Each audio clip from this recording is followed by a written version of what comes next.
e de uma igreja. Esse é o tema de 1 Coríntios. 1 Coríntios é a carta que trata dos temas mais polêmicos, muitos temas polêmicos, temas às vezes difíceis, e nós vamos, nesses domingos aí, estudar essa carta de Paulo, que fala de vários assuntos interessantes aí, às vezes complicados, que Paulo teve que lidar, e nós vamos expor essa carta de Paulo, tá bom? Então, 1 Coríntios, capítulo 1, verso 1. Paulo, chamado pela vontade de Deus para ser apóstolo de Jesus Cristo, e o irmão Sóstenes, a igreja de Deus que está em Corinto, aos santificados em Cristo Jesus, chamados para ser santos com todos que em todo lugar invocam o nome de nosso Senhor Jesus Cristo, Senhor deles e nosso. Graça a vós outros e paz da parte de Deus nosso Pai e do Senhor Jesus Cristo. Sempre dou graças a meu Deus a vosso respeito, a propósito da sua graça que vos foi dada em Cristo Jesus, porque em tudo fostes enriquecidos nele, em toda palavra, em todo conhecimento, assim como o testemunho de Cristo tem sido confirmado em vós, de maneira que não vos falte nenhum dom, aguardando vós a revelação do nosso Senhor Jesus Cristo, o qual também vos confirmará até o fim, para seres irrepreensíveis no dia de nosso Senhor Jesus Cristo. Fiel é Deus, pelo qual fostes chamados à comunhão de seu Filho Jesus Cristo, nosso Senhor. Rogo-vos, irmãos, pelo nome de nosso Senhor Jesus Cristo, que faleis todos a mesma coisa, e que não haja entre vós divisões, antes sejais inteiramente unidos na mesma disposição mental e no mesmo parecer. Pois a vosso respeito, meus irmãos, fui informado pelos da casa de Cloe de que há contendas entre vós. Refiro-me ao fato de que cada um de vós dizer, eu sou de Paulo, e eu de Apolo, e eu de Cefas, e eu de Cristo. Acaso Cristo está dividido? Foi Paulo crucificado em favor de vós? Ou fostes porventura batizados em nome de Paulo? Dou graças a Deus, porque a nenhum de vós batizei, exceto Crispo e Gaio, para que ninguém diga que fostes batizados em meu nome. Batizei também a casa de Estéfanes. Além desses, não me lembro se batizei algum outro, porque não me enviou Cristo para batizar, mas para pregar o Evangelho, não com sabedoria de palavra, para que se não anule a cruz de Cristo. Amém. A primeira carta de Paulo aos Coríntios, a cidade de Corinto, o povo que morava em Corinto. Essa igreja começou... Se você ler em Atos capítulo 18, você vai ver a história, como Paulo começou essa igreja. Paulo estava chegando de Atenas, chegou em Corinto e começou a pregar o evangelho na sinagoga dos judeus. Lá ele conheceu um casal chamado Áquila e Priscila, que tinham sido expulsos de Roma. Eles expulsaram os judeus e eles foram para Corinto. E lá em Corinto, Paulo encontrou Áquila e Priscila, e eles faziam a mesma coisa, construíam tendas, tinham o mesmo ofício, e eles chamaram Paulo para morar com eles, e Paulo morou com eles lá. Enquanto Paulo esteve em Corinto, ele pregou o evangelho. Ele foi na sinagoga, pregou para os judeus, alguns creram, outros o expulsaram da sinagoga, e aí ele foi para a casa de alguém do lado da sinagoga. Aí o chefe da sinagoga se converteu, e aí ele começou a igreja em Corinto. Ali em Atos 18 diz que ele ficou 1 ano e meio, depois que ele ficou mais um tempo lá. Alguns dizem que provavelmente ele ficou 3 anos na cidade de Corinto. A cidade de Corinto era uma cidade portuária, uma cidade que havia um porto muito grande, uma rota comercial muito forte, e era uma cidade que tinha era uma cidade que havia um provérbio que dizia assim, é o modo coríntio de ser. O modo coríntio de ser era um modo devasso, era um modo de pecado. Era uma cidade portuária que havia muitos maus costumes, muitos pecados naquela cidade. Havia, por exemplo, uma inscrição do ano 40 depois de Cristo, uma inscrição arqueológica, de um templo em Corinto, de uma deusa em Corinto, que havia só naquele templo 1000 sacerdotisas prostitutas cultuais. 1000, em um templo só. Então havia alguns cultos pagãos que a maneira de você cultuar o seu Deus era tendo relação sexual com a prostituta. Era os cultos de fertilidade sexual. Então o templo funcionava como um templo e como um bordel. mas era comum isso. E a cidade de Corinto era uma cidade de muitos pecados, vamos dizer assim. E aí, só para você ter uma ideia, se você passar aí na sua Bíblia, no 1 Coríntios, capítulo 6, dá uma olhada lá, capítulo 6, verso 9 e 11, dá uma olhada, o tipo das pessoas da igreja. 1 Coríntios 6, verso 9 a 11, diz o seguinte: ou não sabeis que os injustos não herdarão o reino de Deus? Não vos enganeis, nem impuros, nem idólatras, nem adúlteros, nem efeminados, nem sodomitas, nem ladrões, nem avarentos, nem bêbados, nem maldizentes, nem roubadores herdarão o reino de Deus. Tais fostes alguns de vós, mas vós vos lavastes, mas fostes santificados, mas fostes justificados em o nome do Senhor Jesus Cristo e no Espírito do nosso Deus. Paulo diz: vocês são da igreja, alguns de vocês foram isso aqui: impuro, adúltero, efeminado, sodomita, ladrão, avarento, bêbado, maldizente. Os membros da igreja eram assim. Então era um povo bom, os membros da igreja, né? Ele diz assim: vocês foram assim, alguns de vocês foram assim.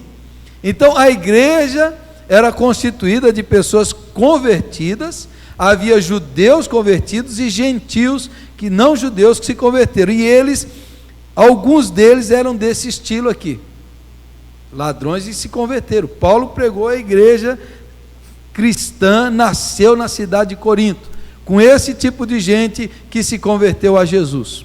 E esta igreja vai ser a igreja que mais trabalho deu para o apóstolo Paulo. Essa igreja é uma igreja muito problemática, muito problemática. E apesar disso, Paulo não desistiu dessa igreja. Ele escreveu 4 cartas para essa igreja, 4 cartas. Essa que nós temos, que é a primeira, é a segunda. É a segunda.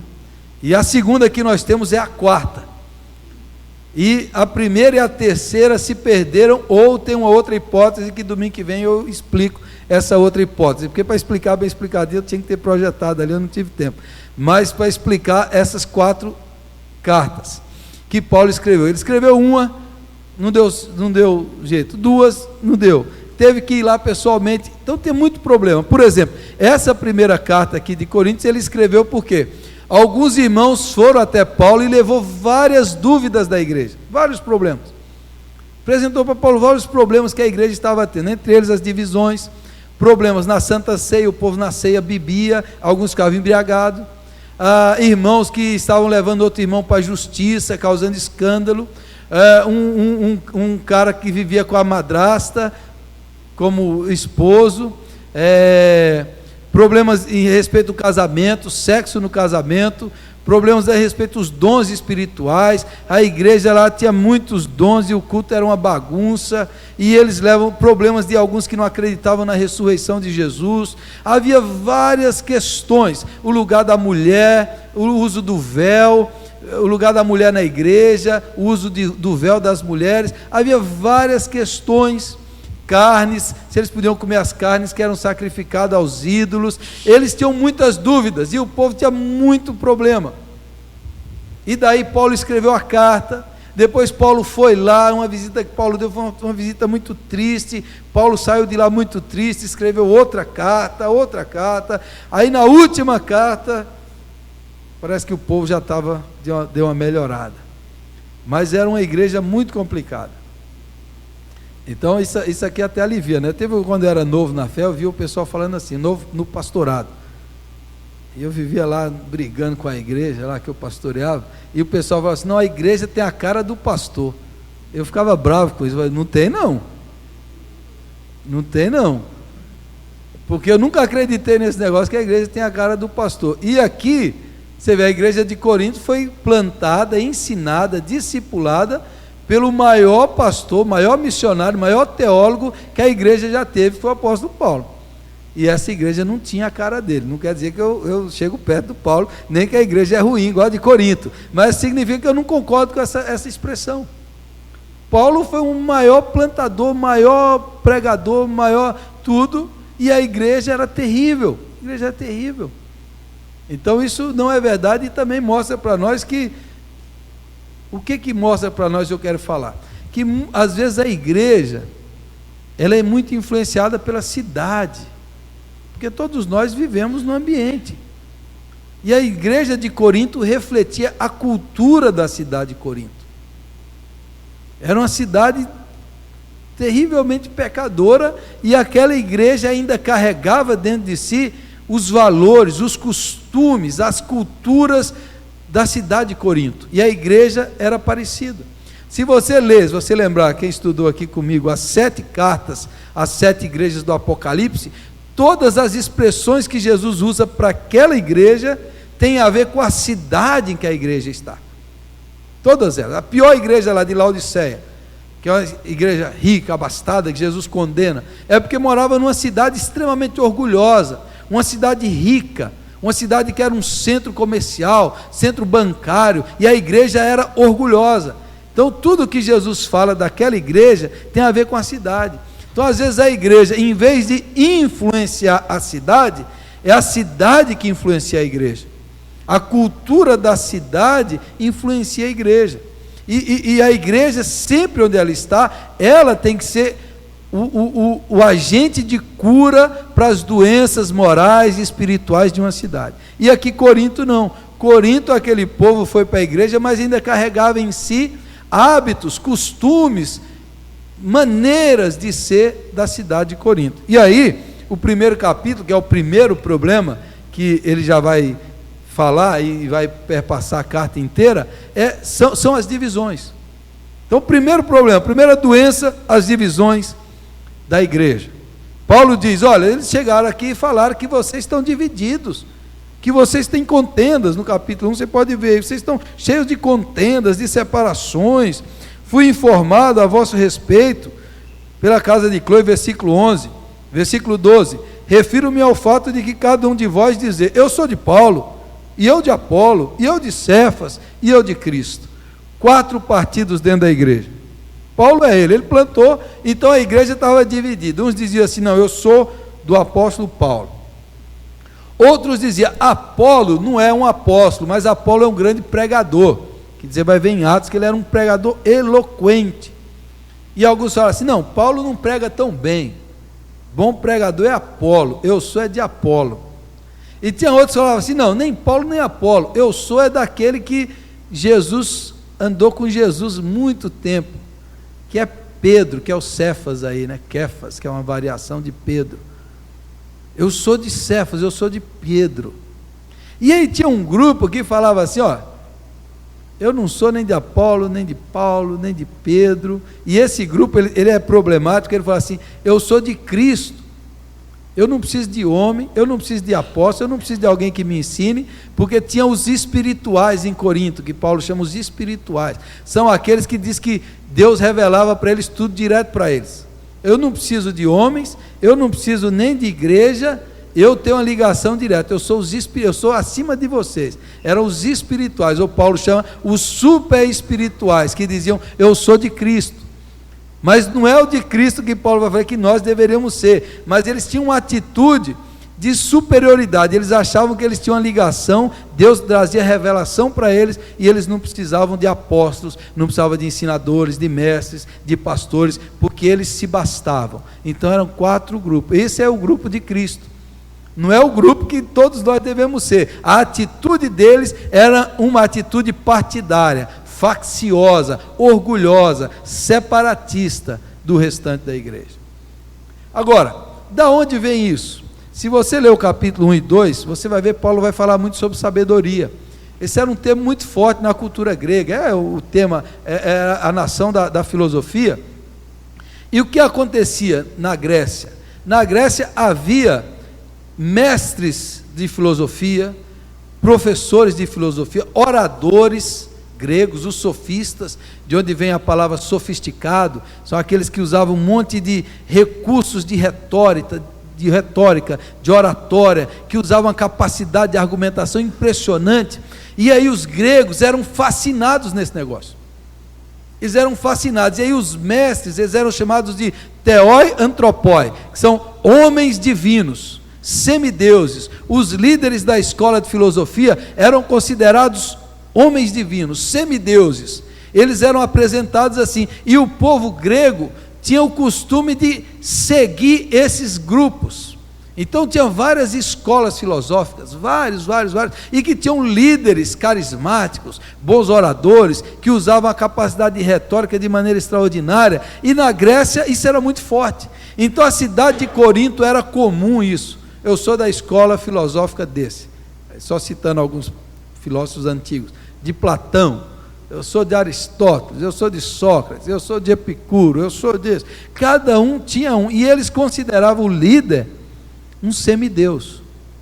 Fazia parte da cultura grega isso. E eles foram para a igreja, e lá na igreja eles levaram a mesma ideia, o mesmo pensamento. Eu sou desse, eu gosto desse, eu gosto daquele. E a ideia de que cada um dos apóstolos eram semideuses, homens divinos. E daí eles se tornam adeptos, seguidores daquele grupo. E aí eles começam a discutir um com o outro. Talvez uma maneira boa aqui no Brasil é a gente pensar em time de futebol. O cara é apaixonado por um time de futebol. Eu sou desse aqui. Eu sou corintiano. Eu sou palmeirense. E neles lá eles tinham esse apego a isso. E dentro da igreja eles se apegaram a isso aqui. Eu sou desse. Não, Paulo é melhor do que Apolo. Pedro é superior a Paulo. E começavam a discutir, a contender dentro da igreja. Havia contendas, separações. Quem é melhor? Quem é mais capaz? Quem é de Deus? Quem é divino? E eles geraram essa contenda dentro da igreja. E Paulo fala assim: vocês não estão entendendo nada.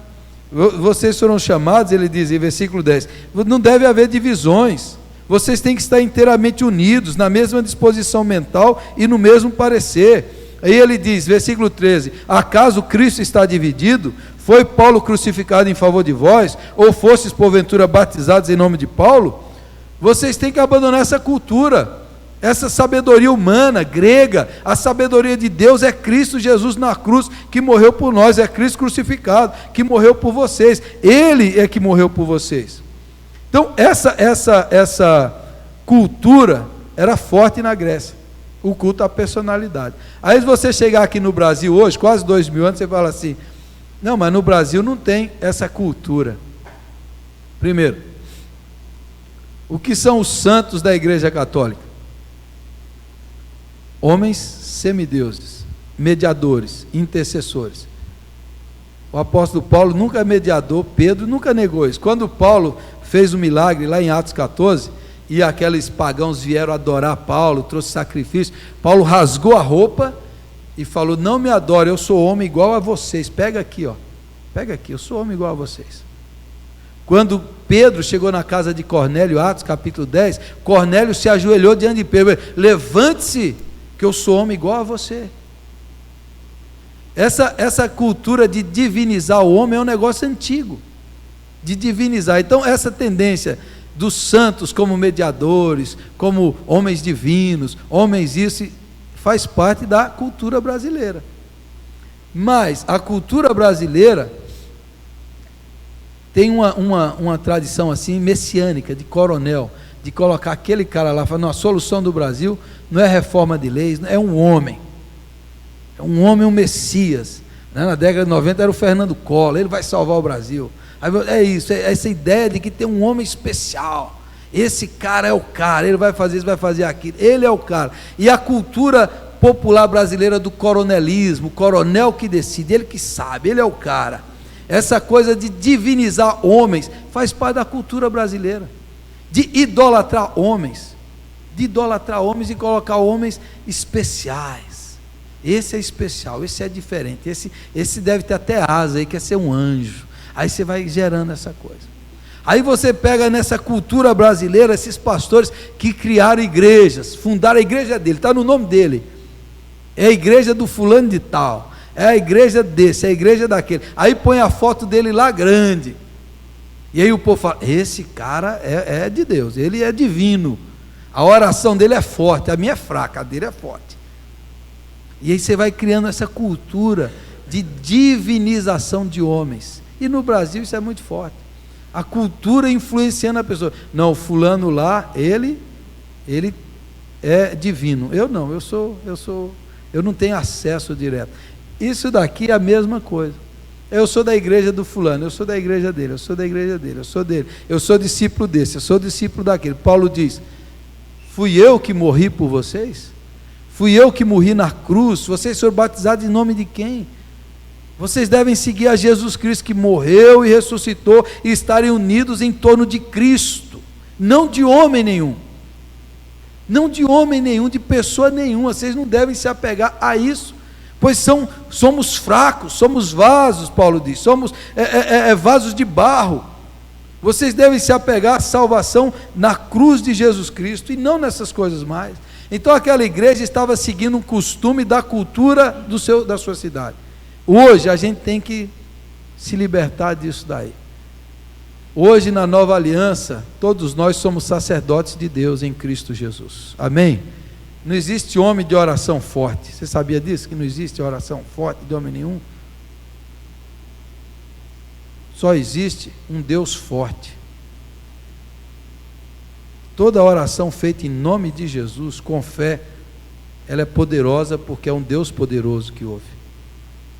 Não existe homem que pode fazer igual o fulano de tal fez, eu falo o nome dele, do Marco Feliciano, que eu ouvi a oração dele. Ele orou por alguém, falou: Senhor, estou orando aqui, e isso é cômico, né, se não é trágico. Eu estou orando aqui, Senhor, lembra, é Marco Feliciano que está orando. Ele falou assim para Deus, lembra que é Marco Feliciano. Então assim, naquela hora a pessoa que estava recebendo a oração já está amarrado a Satanás, porque eu só recebo a oração em nome de Jesus Cristo. Eu estou coberto no sangue de Jesus Cristo.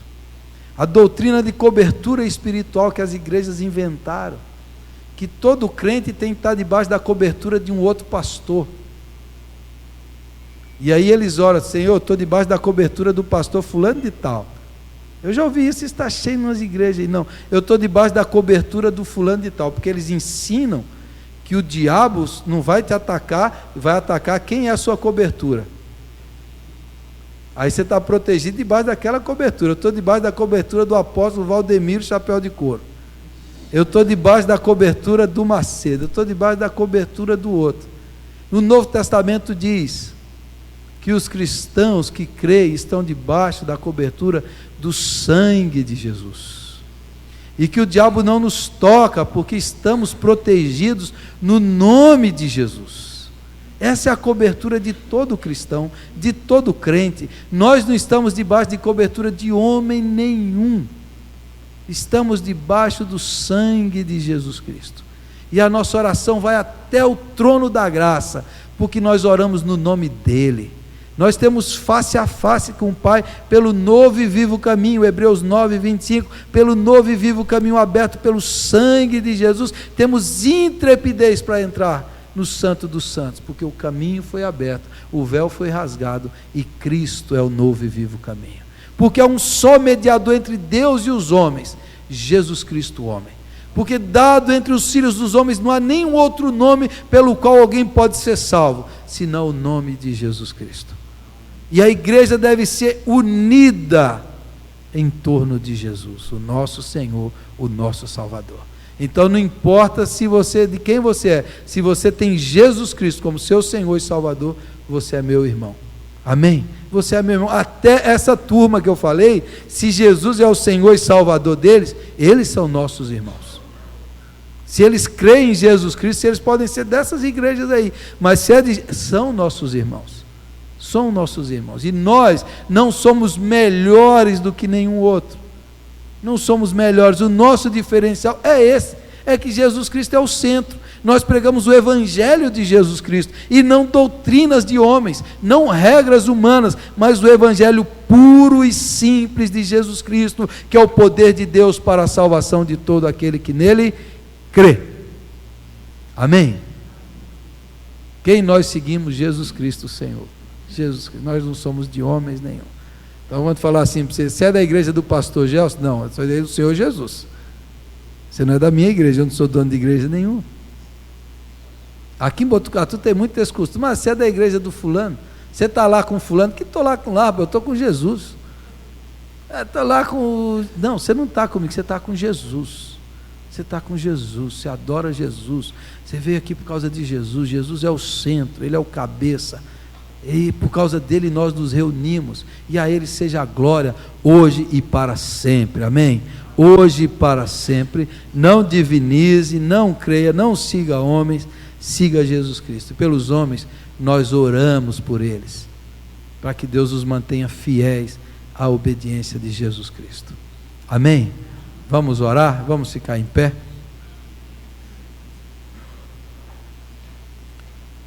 Então, todo domingo de manhã, 1 Coríntios. Esse livro é maravilhoso e nós vamos entrar em vários assuntos importantíssimos. Graças te damos, Senhor, porque nós não somos de homem nenhum, nós somos de Jesus, o nosso Senhor, o nosso Salvador, que morreu na cruz e ressuscitou, que comprou a sua igreja. Só existe uma igreja, a igreja dele, comprada pelo seu sangue. Nos ajude, Senhor, a sermos fiéis à tua palavra, nos ajude a obedecermos o teu evangelho, e nos ajude, Senhor, a centralizar a nossa vida e dar toda a glória a Cristo Jesus, toda a glória, toda a honra e todo o louvor. Que ninguém roube a tua glória, que ninguém divida a sua glória, mas que a glória seja unicamente para o Senhor, e que cada irmão e irmã que ande nesse amor, nessa unidade, nessa comunhão, tira contendas e divisões, as barreiras que nos separam, que possamos amar todos aqueles que creem em Jesus e possamos viver em unidade, conforme o Senhor nos manda, Pai. Ajuda cada irmão e irmã que a vivemos assim e a sermos assim, conforme o teu querer e a tua vontade. Eu oro e agradeço em nome de Jesus. Amém. Amém. Ainda